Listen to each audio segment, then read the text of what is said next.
Comme je vous l'avais promis dans la dernière vidéo, on va refaire ce son-là dans Vital.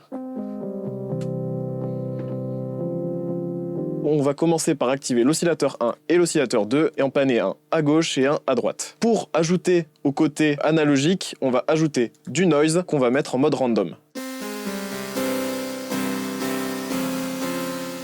On va continuer avec un filtre analogique avec le drive à 13, la résonance à 36. On va activer le key tracking et on va faire attention à ce que tous nos oscillateurs et notre noise soient assignés dans ce filtre. Ce qu'on va faire maintenant, c'est régler nos deux enveloppes. Donc pour ce qui est de la première, il faut qu'elle ressemble à peu près à ça. Pour la deuxième, ce qu'on va faire, c'est qu'on va tout mettre au minimum, à part le decay, et on va assigner notre enveloppe 2 sur notre fréquence de cutoff pour recréer ce petit effet clicky qu'on a au début du son. Ce qu'on peut même faire pour ce paramètre, c'est assigner une macro qui va nous permettre de contrôler ce paramètre plus facilement.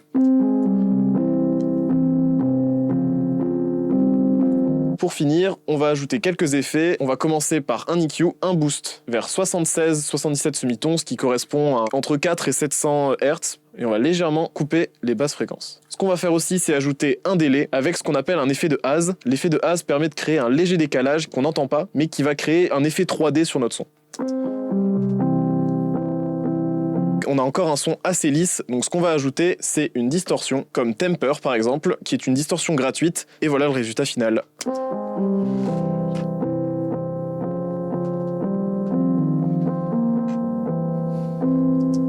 Et voilà, n'hésitez pas à me dire en commentaire quels sons vous aimeriez que je refasse. A plus.